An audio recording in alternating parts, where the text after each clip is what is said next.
अस्सलाम वालेकुम, welcome back again. आज हम केमिस्ट्री पार्ट 1 चैप्टर नंबर 8 के लेक्चर नंबर 25 को डिस्कस करेंगे। और आज का जो हमारा टॉपिक है वो है हाउ डू बफर एक्ट, या write down the action of buffer, कि बफर काम किस तरह से करते हैं। मतलब कि जब हम कोई उसके अंदर स्मॉल अमाउंट ऑफ एसिड या स्मॉल अमाउंट ऑफ बेस डालते हैं तो वो किस तरह से अपनी पीएच को चेंज नहीं होने देते, किस तरह से उसके ख़िलाफ़ रेजिस्ट करते हैं। आज हम वो सीखेंगे और इस टॉपिक को गौर से सीखिएगा क्योंकि ये आपको बुक से समझ नहीं आने वाला। इस पेज पे बेटा हम एसिडिक बफर के एक्शन को देखेंगे, फिर नेक्स्ट हम क्या करेंगे, बेसिक बफर को देखेंगे। एसिडिक बफर को गौर से समझिएगा, बेसिक बफर खुद ब खुद समझ आ जाएगा। अच्छा, सबसे पहले वो कहता है एसिडिक बफर होते क्या हैं। वो कहता है एसिडिक बफर क्या होते हैं, it is formed by the mixing of a weak acid, कि उसके अंदर जो एसिड होता है वो हमारे पास क्या होता है, वीक एसिड होता है। और आपके पास जो साल्ट होता है ना, वो आपके पास किससे मिलके बनता है, स्ट्रॉन्ग बेस से मिलके बनता है।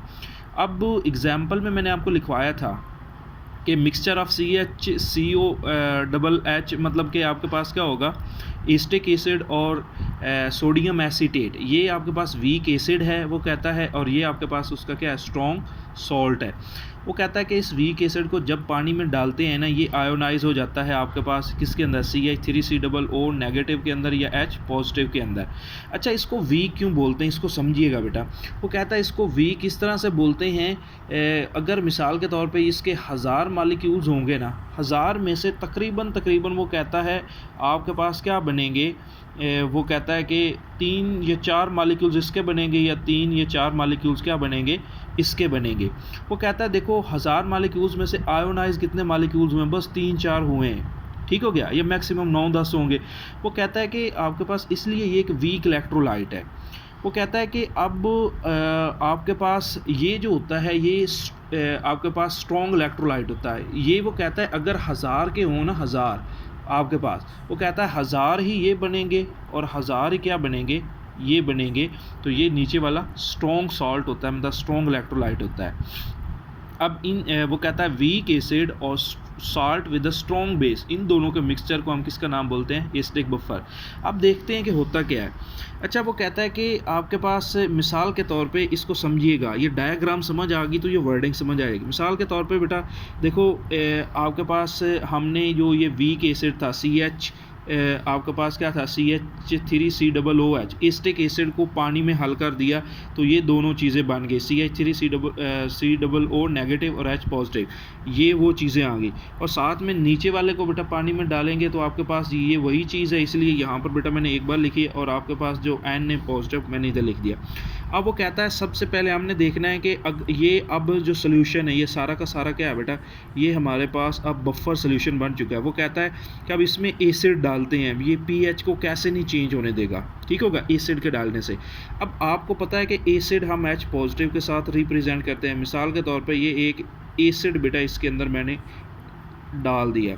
अब एसिड में इसमें डालने से वो कहता है कि ये इसकी पीएच को चेंज नहीं होने देगा। कैसे नहीं होने देगा, अब ये जो H पॉजिटिव है ना बेटा, ये आपके पास आपके पास CH3O नेगेटिव के साथ रिएक्ट करके फिर से क्या बना देगा, ये फिर से बना देगा CH3COOH, मतलब फिर से एसिटिक एसिड बना देगा। इसलिए ये रिएक्शन बेटा मैंने लिखा है। वो कहता है कि जब हम किसी बफर सॉल्यूशन में कोई एसिड डालते हैं तो जो एसिड का H पॉजिटिव आयंस होता है वो आपके पास उस बफर के आपके पास एसीटेट आयंस, मतलब नेगेटिव आयंस के साथ रिएक्ट करके वो वीक एसिड या वीक इलेक्ट्रोलाइट बना देता है। अब इससे आपके पास पीएच कैसे कंट्रोल हुई, इसको समझिए। अब पीएच वो कहता है देखो बेटा, आपके पास फिर से ये चीज़ बन गई है। पीएच कंट्रोल इस तरह से होती है कि हमें पता है कि ये जो CH3COOH है ये बहुत ही कम आयोनाइज होता है।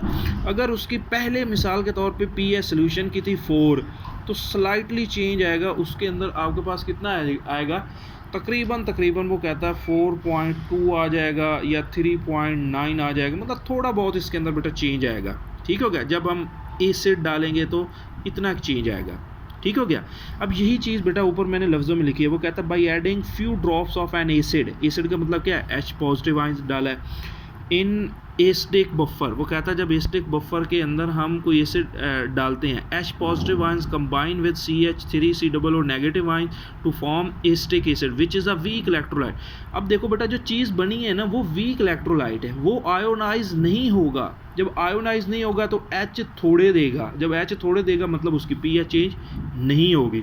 याद रख लो किसी भी सोल्यूशन की pH change H positive ions या OH नेगेटिव आयंस की वजह से होती है, क्योंकि H पॉजिटिव आयंस एसिड को बोलते हैं और OH नेगेटिव आयंस किसको बोलते हैं, बेस को बोलते हैं। तो जब ये जो आपके पास बेटा हमने ऊपर से नया एसिड डाला था, तो नए एसिड के H को इसने यहाँ पे क्या कैप्चर कर लिया या अकोमोडेट कर लिया, मतलब उसको पकड़ के ये बना दिया, और फिर से आपके पास क्या होगा, उसकी pH थोड़ी सी चेंज होगी। तो इस तरह से वो कहता है जब किसी एसिडिक सोल्यूशन में एसिड डालते हैं तो H पॉजिटिव आयंस वो क्या मिलता है बेटा, आपके पास CH3COO नेगेटिव से मिलके फिर से एसिडिक एसिड बना देता है, इससे उसकी pH मेंटेन रहती है। अब वो कहता है ये सोल्यूशन तो होगा एसिड, अब वो कहता है बेस डालते हैं, मिसाल के तौर पर अब आपको पता है बेटा बेस नेगेटिव OH को बोलते हैं, ठीक हो गया। अब वो कहता है कि अब मिसाल के तौर पे हमने ऊपर से बेस डाल दी, अब बेस क्या करेगा, बेस बेटा ये जो OH है ना इस H पॉजिटिव आयन के साथ, ठीक हो गया, मिलके क्या बना देगा, वाटर बना देगा। और आपको पता है कि प्योर वाटर तो न्यूट्रल होता है, इसका मतलब आपके पास जो नई चीज़ बनी है उसकी वजह से pH तो वही की वही रहेगी, क्योंकि पानी की pH तो प्योर वाटर की क्या होती है 7, और वो चेंज नहीं होती, न्यूट्रल होता है बेटा। तो हमें पता चल गया, वो कहता है by adding few drops of base मतलब OH इन बेसिक बफर, आपके पास क्या बनेगा, सॉरी यहाँ पे बेसिक की जगह पे क्या आएगा, यहाँ पे बेटा आपके पास आएगा एसिडिक बफर, यहाँ पे क्या आएगा एसिडिक बफर, ये एसिडिक बफर के अंदर है। वो कहता है OH combine with H positive ion to form water which is a neutral species आपके पास and the pH of solution is unchanged. इसको वो कहता है कि सोल्यूशन की pH चेंज नहीं हुई है। पेपर में बेटा ये शॉर्ट क्वेश्चन आता है ना आपके पास, वो कहता है कि how an acidic buffer act, या वो कहता है write down the action of acidic buffer. आपको बेटा क्या लिखना होता है, ये सारी बातें आपको दोनों इसमें लिखनी होती हैं, ये शॉर्ट क्वेश्चन के अंदर आता है। और ये जो आपके पास बेटा ये नीचे मैंने ये वाली इक्वेशन लिखी है ना, ये वाली ये इक्वेशन बेटा आपको ये बाई एडिंग एन एसिडिक मतलब कि एसिडिक बफर के अंदर एसिड डालने से इसके बाद ये इक्वेशन लिखनी है, और ये बाई एडिंग अ बेस के बाद आपने ये नीचे वाली इक्वेशन लिखनी है। अब हम एक्शन ऑफ बेसिक बफर देखते हैं। अब बेटा हम एक बेसिक बफर देखते हैं और उसका एक्शन देखते हैं कि बेसिक बफर किस तरह से खुद की pH चेंज नहीं होने देता। सबसे पहले वो कहता है बेसिक बफर आपके पास बनता कैसे है, एक वीक बेस और salt with a strong acid. और हमने एग्जांपल में पढ़ा है कि बेटा ये अमोनियम हाइड्रोक्साइड वीक बेस है और अमोनियम क्लोराइड एक स्ट्रॉन्ग साल्ट है। इसको बेटा पानी के अंदर बेटा जब हम डिज़ोल्व करते हैं तो वो कहता है कि आपके पास ये NH4 पॉजिटिव में टूटता है और OH नेगेटिव के अंदर टूटता है, और साल्ट को जब पानी में डालते हैं तो ये NH4 पॉजिटिव और Cl नेगेटिव के अंदर टूटता है। अच्छा, अब वही सारा का सारा बेटा कंसेप्ट देखिए कि जब हम बेसिक बफर में कोई एसिड डालते हैं मतलब H पॉजिटिव, मिसाल के तौर पे बेटा देखो बेसिक बफर में ये तीन चीज़ें हैं, NH4 पॉजिटिव, OH नेगेटिव और Cl नेगेटिव। ये देखो नीचे मैंने लिखा मिसाल के तौर ये बेसिक बफर है। अब इसमें कोई मैं एसिड डालता हूँ, एसिड का मतलब H पॉजिटिव आयंस में इसमें अंदर इसके अंदर ऐड कर रहा हूँ बेटा। वो कहता है H पॉजिटिव आयंस ऐड करेंगे ना तो ये उसके OH नेगेटिव के साथ रिएक्ट करके क्या बना देगा, वाटर बना देगा, बिल्कुल जिस तरह से एसिडिक बफर के अंदर हमने देखा था। वो कहता है वाटर एक न्यूट्रल स्पीशी है, इससे किसी भी चीज़ की pH चेंज नहीं होती। तो यही चीज़ बेटा मैंने लिखी है, when a small amount of an acid मतलब H positive ion is added in a basic buffer then H positive ions combine with OH negative ions to form H2O which is a neutral species and pH of solution is not changed। नीचे बेटा मैंने ये reaction लिख दिया। उसके बाद वो कहता है कि इसी बफर सोल्यूशन के अंदर को मैं बेस ऐड करता हूँ। मिसाल के तौर पे ये OH नेगेटिव आपको पता है बेस को रिप्रेजेंट करता है, ये इसके अंदर बेटा मैंने ऐड कर दी। ये जो OH नेगेटिव है ये किसके साथ रिएक्ट करेगी बेटा, ये NH4 पॉजिटिव के साथ रिएक्ट करके फिर से क्या बना देगी, NH4 OH बना देगी, जो कि क्या है बेटा, वीक इलेक्ट्रोलाइट है। वीक इलेक्ट्रोलाइट होने का मतलब वीक बेस है, और ये बहुत कम आयोनाइज होती है। जब कम आयोनाइज होगी तो OH कम बनेंगे, और जब OH कम बनेंगे इसका मतलब उसकी pH क्या होगी, चेंज नहीं होगी। तो यही चीज़ बेटा मैंने यहाँ पे लिखी है, when a small amount of a base, ये अमाउंट ऑफ आपने ऊपर से देख के लिख लेना, ऑफ अ बेस मतलब OH इज एडेड किसके अंदर बेटा, इन बेसिक बफर। वो कहता है जब बेसिक बफर में ऐड करते हैं, then OH ions combine with NH positive ions to form NH4 which is a weak electrolyte, hence there is a very small change in pH of a solution।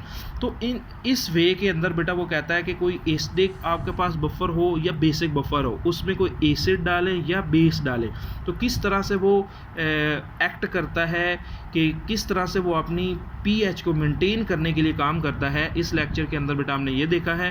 तो इसको थोड़ा सा देखिएगा, ये आपको बुक से समझ नहीं आएगा।